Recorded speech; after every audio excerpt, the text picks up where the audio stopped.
নমস্কার, বুলবুলস রান্নাবাটিতে আপনাদের সকলকে সাদর আমন্ত্রণ। আমি আজকে পাট শাকের একটা রেসিপি নিয়ে এসেছি। এই শাকটাকে বলে পাট শাক। আপনারা অনেকেই চেনেন, আবার অনেকেই হয়তো চেনেন না। আমার শাকটা ছিল খুব কচি, এর থেকে একটু বড় সাইজেরও পাওয়া যায়। কিন্তু এই শাক কাটার একটা নিয়ম আছে। দেখুন, এই যে শাকের ভেতরে শিরাটা দেখছেন না, এই শিরাটা কিন্তু খুলে বের করে নিতে হয়, আর শাকটা দুপাশ দিয়ে ছাড়িয়ে নিতে হয়। দেখেছেন আমি কেমন করে কেটে নিয়েছি, এমনি করে এগুলো ছোট, এগুলোতে আপনি যদি প্রয়োজন পড়ে তো এমনিও কেটে নেবেন, কিন্তু বেশিরভাগ সময় শিরাটাকে বের দেবেন। শিরাটা সুন্দর করে বেরিয়েও আসে এই শাকের শিরাগুলো। এবার মানে ভালো করে আমি সবকটা শাককে এমনি করে পাতাগুলোকে বেছে নেব। বেছে এই পাতাগুলো আমি ধুয়ে নেব। প্রথমে ভালো ভালো করে শাক পাতা শাক পাতা সবসময় ভালো করেই ধুতে হয়। শাক যখন সবসময় শাক কী করবেন, কাটার আগে ধুয়ে নেবেন, কেটে কখনো শাক ধোবেন না, তাহলে শাকের যে গুণাবলীটা পুরো সম্পূর্ণভাবে চলে যায়।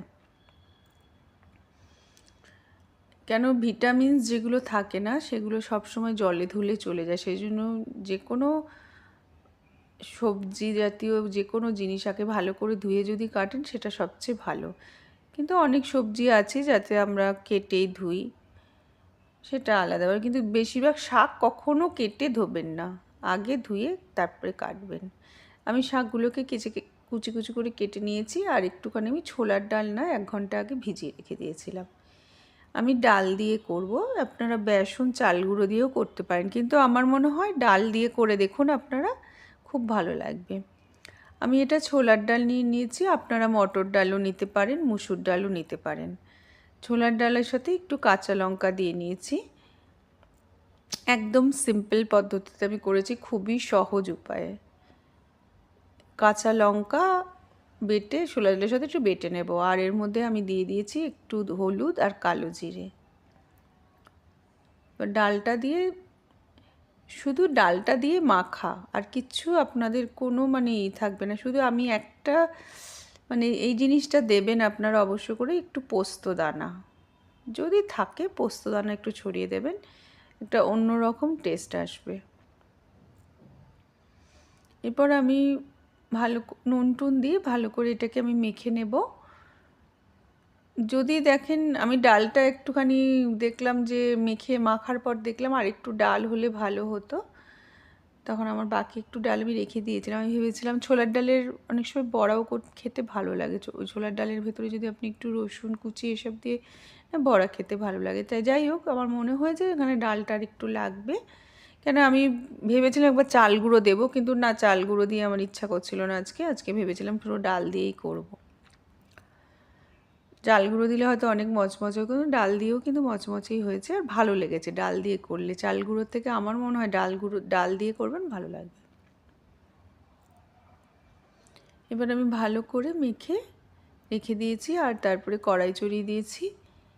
কড়াইটা ভালো করে তেলটা গরম, আমি সর্ষের তেলে ভাজছি, আপনারা সাদা তেলেও ভাজতে পারেন।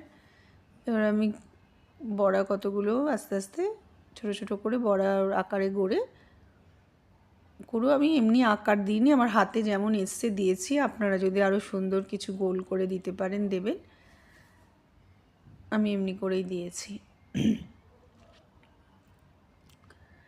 তারপরে আমি এটা ভালো করে এপিট ওপিট করে ভেজে নেব।